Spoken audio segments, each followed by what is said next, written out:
ಇಂದೇ ಡೌನ್ಲೋಡ್ ಮಾಡಿ ಮತ್ತು ನಿಮ್ಮ ನೆಚ್ಚಿನ ಶೋಗಳನ್ನು ಆನಂದಿಸಿ. ಅಂದಾಗೆ ನಿಮ್ಮ ಹೆಸರೇನು ಅಂದ್ರಿ? ನನ್ನ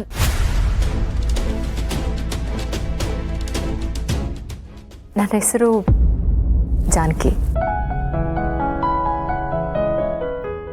ಓ, ಜಾನಕಿ, ಒಳ್ಳೆ ಹೆಸರು.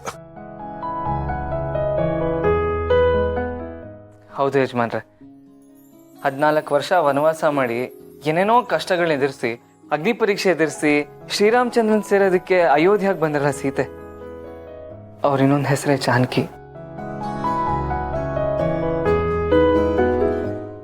ಹೌದು ಸುಬ್ಬು, ಪ್ರತಿಯೊಂದು ಹೆಸರಿನ ಹಿಂದೆ ಒಂದು ಕಥೆ ಇರುತ್ತೆ, ಪ್ರತಿಯೊಬ್ಬ ವ್ಯಕ್ತಿ ಹಿಂದೆ ಒಂದು ಇತಿಹಾಸನೇ ಇರುತ್ತೆ. ನನ್ನ ಜೀವನಕ್ಕೂ ಆ ಜಾನಕಿ ಜೀವನಕ್ಕೂ ಜಾಸ್ತಿ ವ್ಯತ್ಯಾಸ ಇಲ್ಲ.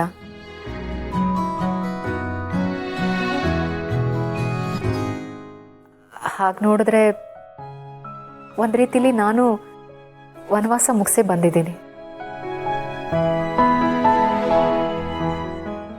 ನೀವೆಷ್ಟು ಚೆನ್ನಾಗಿ ಮಾತಾಡ್ತೀರಾ.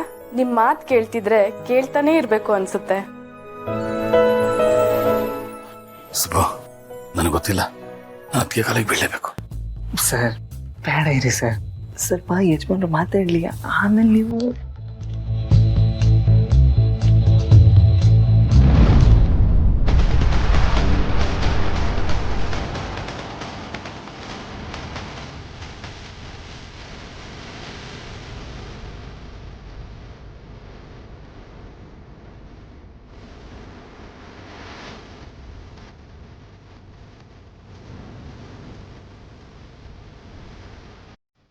ಅಯ್ಯಯ್ಯೋ, ಮುಗೀತು, ಸಿಕ್ಕಾಕೊಂಡ್ವಿ ಇವತ್ತು.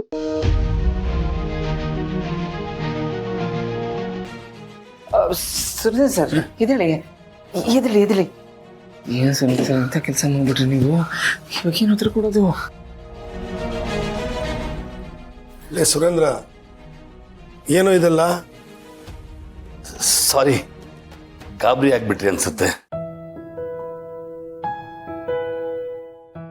ರೀ, ಇದ್ದಕ್ಕಿದ್ದಂಗೆ ಕಾಲಿಗೆ ಬಿದ್ರೆ ಯಾರಿಗಾದ್ರೂ ಗಾಬರಿ ಆಗಲ್ವಾ? ಅದು ನಾನು ಎಮೋಷನಲ್ ವ್ಯಕ್ತಿ. ಅದು ಹೈಟು ಪರ್ಸನಾಲಿಟಿ ಇರ್ಬೋದು, ಆದ್ರೆ ಮನಸ್ಸು ಮಗು ಥರ.